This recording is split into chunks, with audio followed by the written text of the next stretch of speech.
Baiklah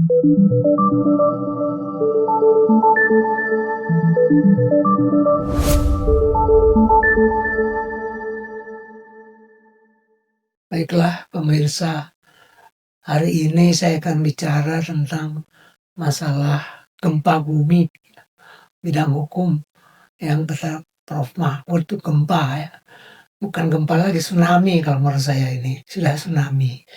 Karena kasus yang dialami ex Jampitsus ya, Kejaksaan Agung, FA itu telah menimbulkan banyak persoalan. Bukan masalah hukum saja ya, tapi masalah-masalah lain yang menyangkut non-hukum. Yang penting adalah kerugian imaterial. Bagi siapa? Bagi negara, khususnya Kejaksaan Agung. Artinya di sini tingkat kepercayaan masyarakat terhadap institusi Kejaksaan Agung, saya pastikan berkurang. Jauh berkurang dari 2 bulan yang lalu, kepercayaan terhadap Kejaksaan Agung mencapai 80%. Itu pun dari hasil pengembalian kerugian negara sebesar 6,7 triliun. Dengan kasus yang ini, yang FA ini menimbulkan masalah sehingga kepercayaan masyarakat tentu akan turun drastis. Dalam kesempatan ini saya juga ingin mengomentari bagaimana sesungguhnya seharusnya petinggi hukum itu bekerja dengan baik dan juga tidak boleh luput dari perhatian Bapak Presiden sendiri sebagai pimpinan tertinggi di negara ini. Seharusnya sudah memberikan perhatian ya, termasuk juga khususnya dari pihak Jaksa Agung. Yang saya perhatikan sampai sekarang tidak ada kata-kata dari atasan langsung Pak Jaksa Agung masalah kasus Febri. Juga tidak ada perhatian dari Pak Bowo Subianto, hanya mengatakan, "Hei koruptor, kamu insaf, kembalikan," hanya itu saja.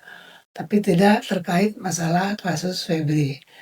Saya apresiasi lah, maksudnya baik mungkin bahwa Presiden tidak ingin ikut campur ya, tapi karena ini sudah menimbulkan implikasi sosial yang sangat besar bagi bangsa ini, dalam sejarah penegakan hukum dan sejarah hukum, baru pertama kali ini ya, bahwa ada kasus penjabat eselon 1 Kejaksaan Agung melibatkan diri, bukan terlibat, melibatkan diri di dalam perkara korupsi dan bahkan pencucian uang ya. Jadi tingkat tindak pidananya ini double, ya korupsi ya juga dicuci melalui berbagai bentuk, dalam bentuk emas, dalam bentuk uang cash ya, dan ada di 13 titik lokasi. Ini masalah ya.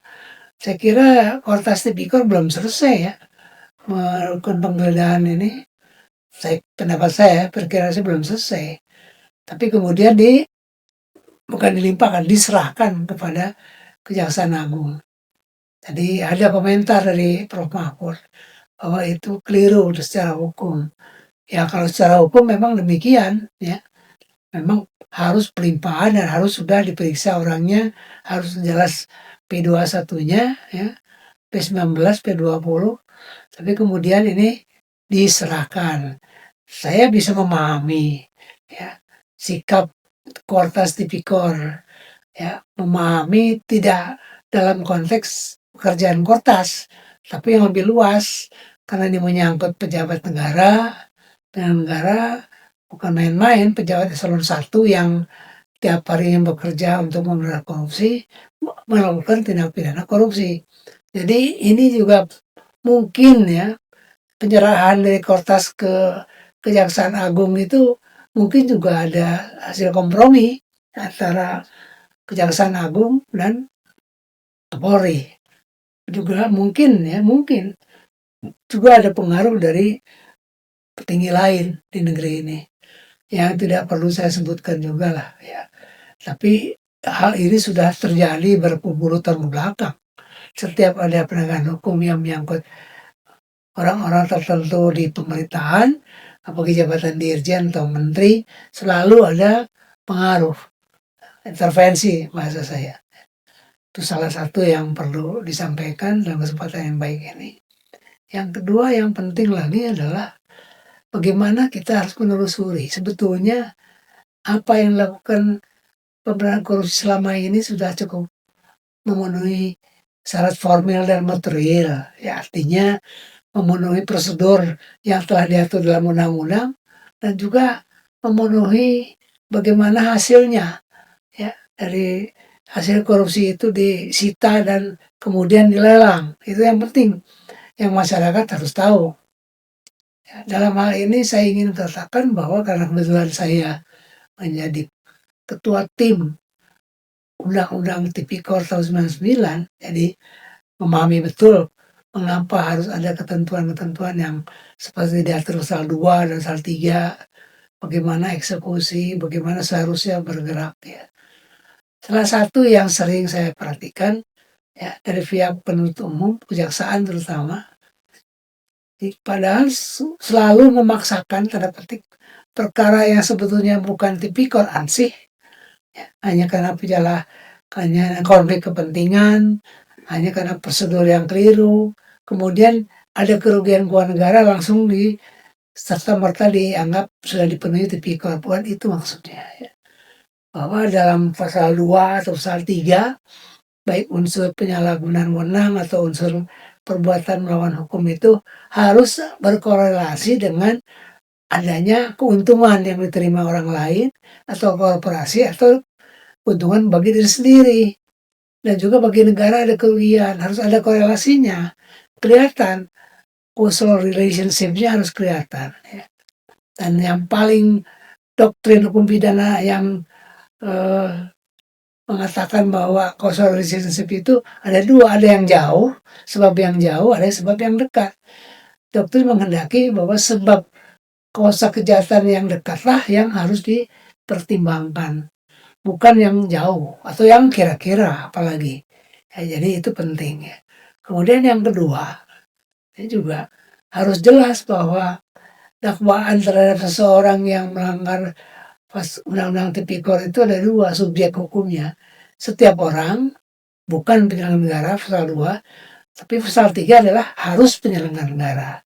Jadi tidak mungkinlah dakwaan jaksa itu menggunakan 2 pasal itu sekaligus bagi satu orang. Misalnya setiap orang bukan penyelenggara dipasang juga didakwa pasal 3, itu nggak mungkin. Seperti halnya kasus Nadiem yang terbukti pasal 3, ya itu jelas pasal 3 lah yang benar, jadi bukan pasal 2. Jadi dakwaan pasal 2 itu aneh gitu ya. Sekarang mengenai masalah kemungkinan ya dakwaan terhadap FA tadi, ex jambitsus. Pertama tipikor, kedua mau nggak mau harus juga didakwa tentang tindak pidana pencucian uang. Kedua-duanya ini kebetulan yang tipikor juga saya yang buat, dan cuci uang juga saya, ya. Jadi tidak mungkin tidak kalau dakwaan cuci uang itu tanpa tipikor. Karena prosedur pencucian uang menurut undang-undang itu harus ada kejahatan asal, predicate offense. Ya, predicate offense itu harus terbukti, ya, baru kemudian cuci uang. Jadi jangan predicate offense belum terbukti cuci uang sudah didakwakan, ini keliru ya. Harusnya dengan terbuktinya tindak pidana tipikor asalnya ini terbukti, maka dakwaan kedua tentang cuci uang sudah dapat dipertanggungjawabkan ini. Ya, jadi tidak mungkinlah ya ada cuci uang tapi nggak ada asalnya. Sama saja analog dengan ada anak tapi bapak ibunya nggak tahu gitu kemana. Nah ini harus diperhatikan dalam praktek peradilan, terutama penuntutannya. Itu satu hal yang perlu. Hanya kemudian yang perlu kita ketahui, ada satu lembaga sebetulnya yang juga ditugasi dalam undang-undang pencucian uang dulu 8/2010, yaitu lembaga disebut Pusat Pelaporan Analisis dan Transaksi Keuangan, PPATK. PPATK itu dalam undang-undang diberi fungsi juga penyelidikan sebetulnya, karena lembaga inilah yang bisa menyatakan bahwa ada indikasi pencucian uang dari harta kekayaan seseorang.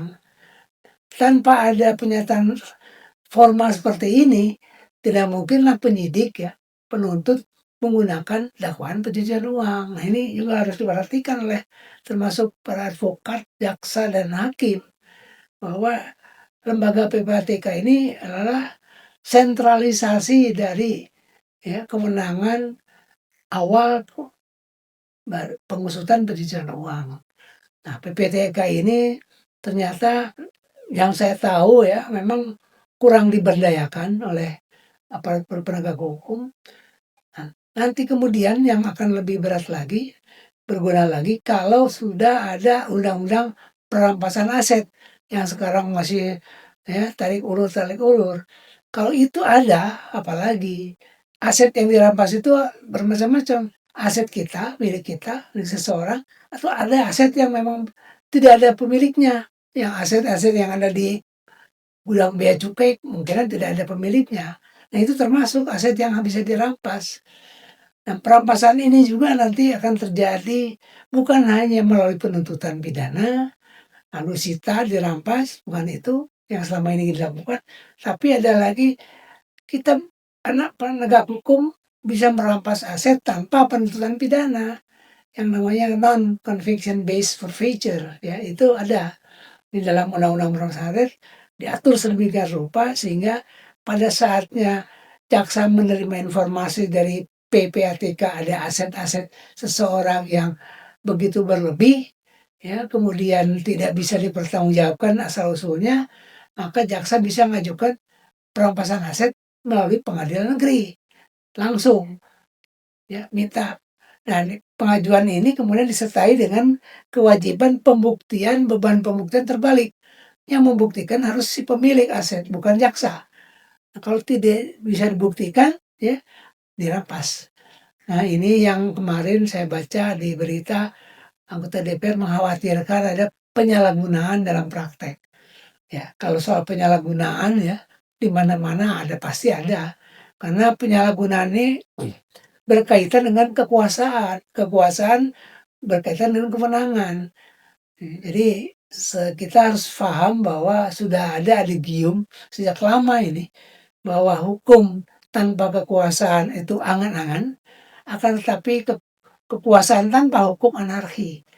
Yang kita hadapi hari ini adalah anarki, tapi yang dibungkus oleh hukum. Ya, itu yang terjadi. Seperti kasus yang FA ini kekuasaan, kewenangan. Karena kekuasaan kewenangan yang dijalankan tanpa ada pengawasan, ya, baik internal eksternal, itulah yang akan terjadi. Ini contoh sebetulnya kasus Eva ini bisa terjadi di Polri, bisa terjadi di lembaga-lembaga manapun juga. Artinya kalau ada satu program pemberantasan pencegahan korupsi atau apapun namanya, harus ada pengawasan. Jadi pengawasan ini kita sangat lemah ya. Dalam peran korupsi, saya perhatikan dalam beberapa kasus memang pengawasan tidak berjalan. Ya.